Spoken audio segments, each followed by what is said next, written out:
The saying goes that when you're digging a hole, you have to be very careful because you may dig a hole expecting your enemy to fall into it, and you may fall into it, or a friend, an ally may fall into that hole that you dig. And that's exactly the story we're going down along today. I think that lesson might apply doubly when you're looking in the political landscape. If you're digging a hole in politics, be very careful because that very hole may be the hole you fall into. Looking, for example, a prime example of this is over in the US politics the last year or so. There have been story after story after stories about senior officials who have redacted files, who have classified files stored in improper ways. And I remember when the story first came out, I think Trump was one of the first ones they caught with it. And many people took that and ran the full mile along with it. They were looking to get the as much political mileage as they could from it. And then what would you know? Mr. Biden himself had the same papers. And then, what would you know? He had papers in not one office, not two offices. I think it was something like 3 offices. And people already digged holes saying that once you have these classified documents, you are a danger to national security. And someone like that shouldn't be president. And then what would you know? You made that hole and then you and your ally fall into it. And it's similar over here in Trinidad and Tobago. I remember speaking last week, a video I did, speaking about the way our opposition seems like, they're a bit too rabid sometimes. They seem like they back at too many things. They every shadow that passes, they attempt to push some attention to show the ruling government in a negative light. And I understand that's your job as the opposition. Your aim is to highlight some of the inadequacies of the government. But when you do something like that, you stand the chance of highlighting some on your own side. And the human trafficking story that has been grabbing the attention of the country over the weekend here seems to be a bit of a prime example for that, because a lot of the negative attention in this story is heading towards the opposition, and the story was actually brought up by an opposition MP also. So we're going to dive into that story. But right before we dive into that story, if you are not subscribed, make sure you do hit that subscribe button. If you have not hit that like button, hit that like button. Allow us to know that you're taking in the content. Drop a comment if you have something to say, and stay tuned. There are lives on most weekday nights. If you're part of my Discord server, you'd know the nights when the lives are not there. But most weekday nights around 9:30 we are here. All right. Human trafficking bacchanal. Devant, it's true, in the UNC. Kamla, PNM officials involved. Rowley, opposition leader pathetic. Ravi, not me. It's interesting that this Ravi guy, they keep asking him about it. Who knows why they keep asking him, but his name regularly calls in these issues. Very regularly. Tensions erupted yesterday between the People's National Movement and the United National Congress over human trafficking allegations, and bacchanal within the opposition continued to brew, with a former UNC minister claiming he had knowledge of party officials being involved in human trafficking. During Parliament on Friday, Naparima MP Rodney Charles, who so happens to be an opposition MP, just by the way, Rodney Charles questioned Prime Minister Dr. Keith Rowley about allegations made in the United States Department of State trafficking in persons, released in July 2022. The report placed TNT on the Tier 2 watch list, saying the country does not fully meet the minimum standards for the elimination of trafficking, but is making significant efforts to do so. The report also charged that corruption and official complicity in trafficking crimes remained significant concerns, inhibiting law enforcement action, and the government did not take action against senior government officials alleged in 2020 to be involved in human trafficking. Questioned by Charles on the allegations that senior government officials were involved in human trafficking, Rowley said the report was referring to members of the opposition. Rowley said if Charles wanted to go after his colleague, he could do so without the government's involvement. Opposition leader Kamla Prasad Bisesa yesterday hit back, saying the report referred specifically to government officials and not members of the opposition. In a release, Prasad Bisesa said Rowley abused the cover of parliamentary privilege to make a complete fool of himself. Any primary school student could read the US report and understand the words senior government official. Prasad Bisesa noted that the report said the government took no action on the allegations. She said nobody would believe that the government would take no action if the officials were UNC. All right, here's the thing though. I read the report. I didn't read the entirety of the report because the report is very long. I read Trinidad and Tobago's section. They have a narrative on most countries of the world on where they see their standing being. And when I read through the report and I browsed through how they relate and speak about other countries, they don't mention opposition. You see, you have to understand some of the US government structure to understand how they speak about this. We speak in terms of government and opposition, but in the US, their opposition would be just as much part of the governance because they have their Congress. In their Congress, there are Republicans, there are Democrats, there are some people who may call themselves independents, etc. But whether you are a Republican or a Democrat, you are still part of the governing Congress House. In their Senate, similarly, there are Democrats, there are Republicans, whichever side of the political divider you are on, you are still a governing official, you are still part of the government. And it is actually, when you're looking at the actual factual matter here, that's correct. An opposition member of parliament is a government official.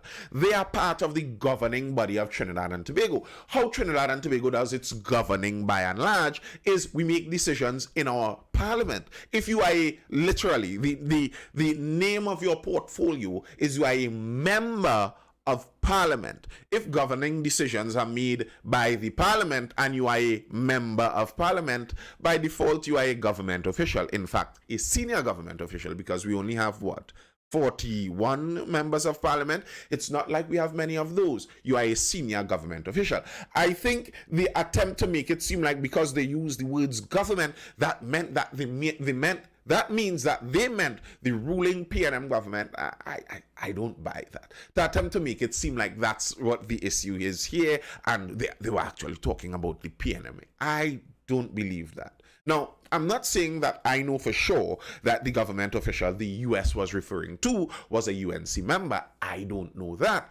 Dr. Rowley seems to be pretty sure of it, and maybe he has some internal knowledge of the whole issue that would make him say that. I don't know. But I know that government official can refer to both opposition and government. That's what I do know. This is a PNM government, Mrs. Prasad Bisesa says, which wasted $45 million chasing ghosts at EMBD, and then she went on to list a whole train of the other typical normal political talking points. And to me, the kind of defense the UNC is mounting does not seem promising. UNC Public Relations Officer Dr. Kirk Megu described Rowley's response to Charles' questions in Parliament as absurd. But even as the UNC sought to distance itself from the allegations, former UNC Minister Devant Maharaj claimed he had knowledge to back up Rowley's claim.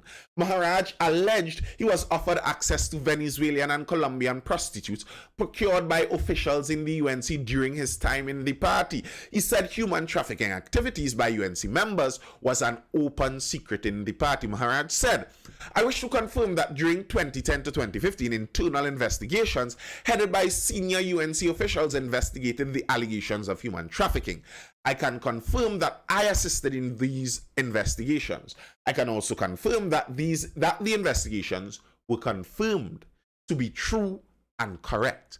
I confirm this as particular individuals who now hold high office in the party on a regular basis provided a regular supply of Venezuelan and Colombian prostitutes to persons within and without the party.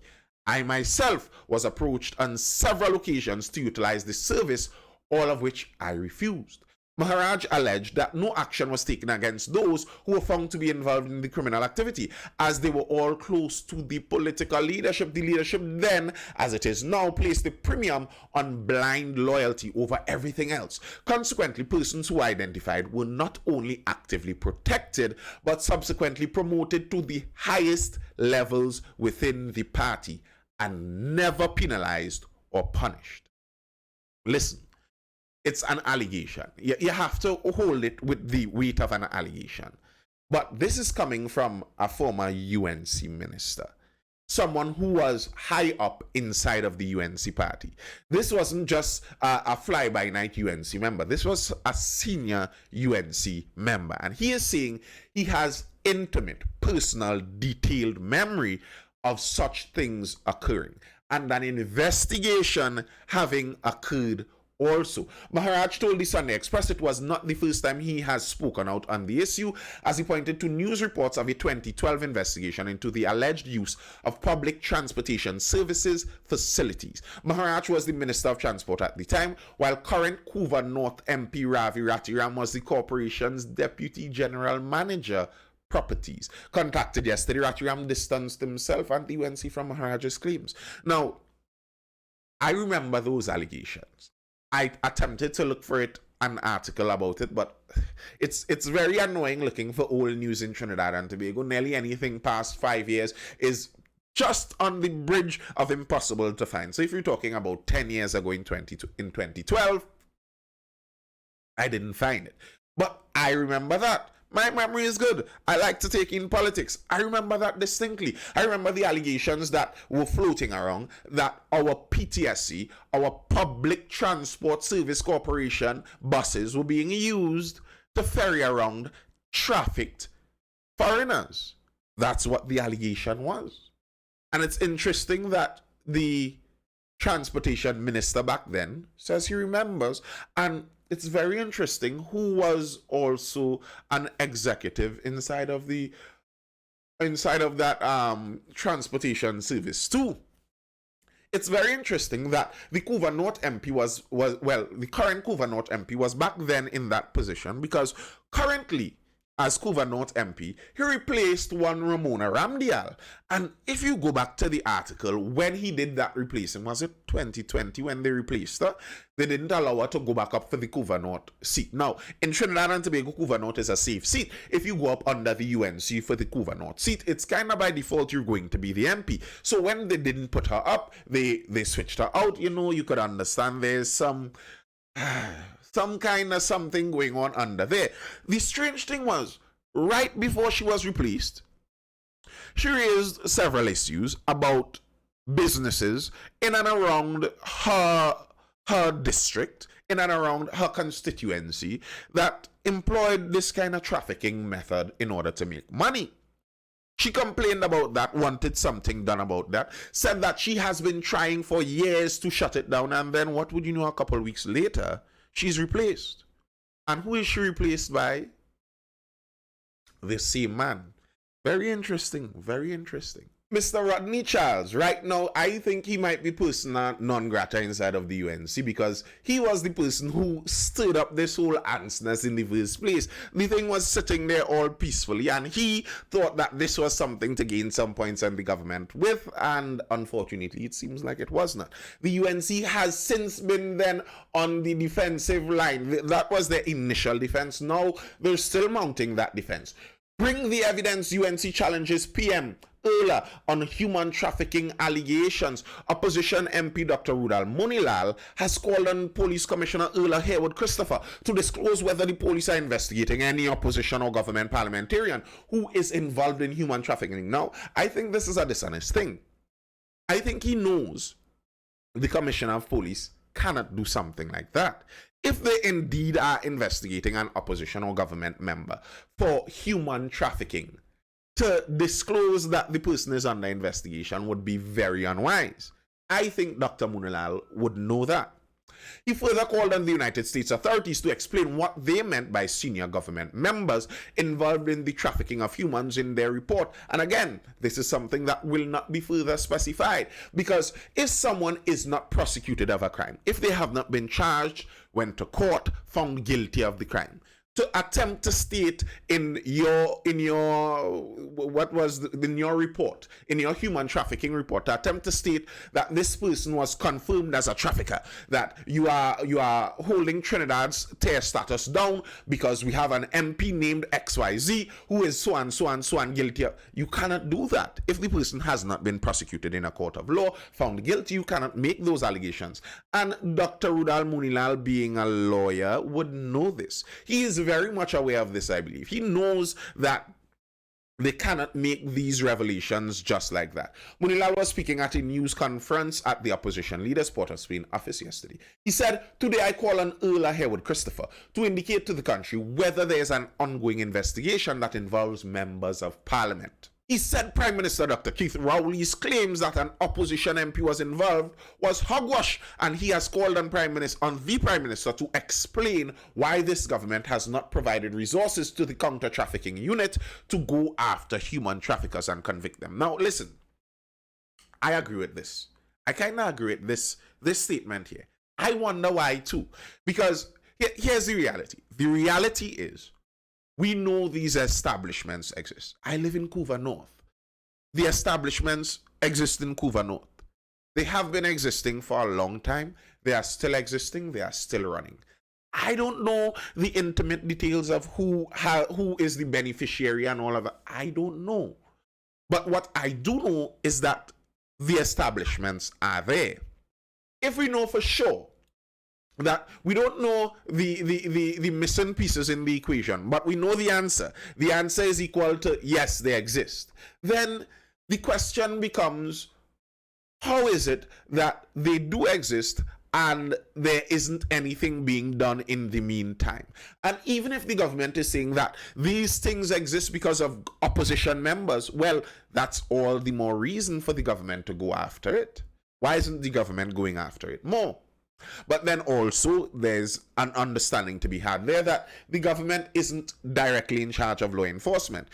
If the government was able to particularly target opposition MPs with law enforcement, that would be a scary thing in the country. That's up to the law enforcement to ask them why they aren't going after it, I guess.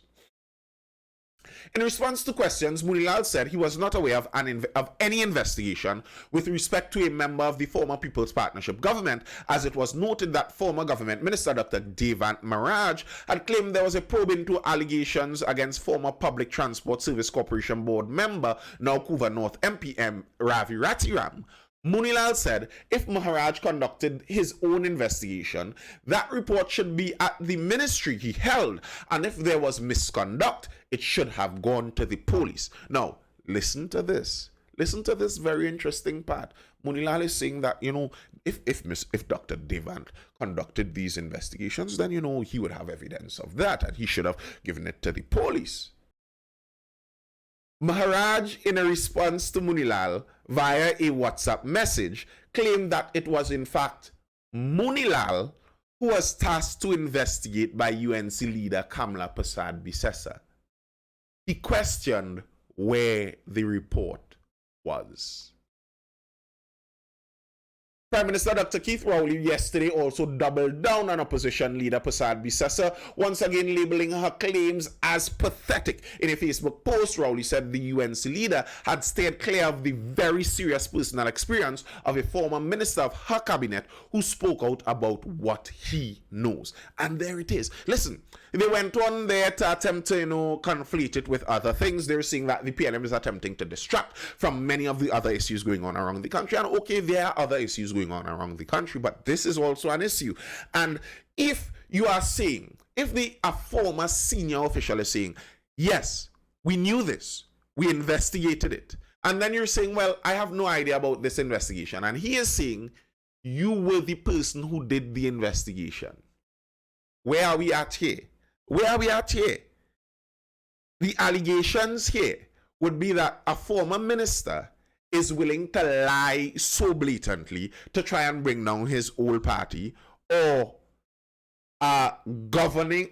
Yeah, it's a governing party because to state it the way the US stated it, as part of the opposition, they're part of our governing system. So the opposition party, who's part of our governing system, is harboring human traffickers. If that be true, that is very scary on a country basis. Tell me what you think. Tell me what you think. Do you think that Mr. Rodney Charles may be in some trouble right now in the UNC for even bringing this up in the first place? Or do you think that indeed the US government, when they were talking about this, they were speaking about government as in PNM government ministers? Drop a comment, tell me what you think. That's all I have for now. I hope you're educated, informed, or entertained, and I will see you in the next video.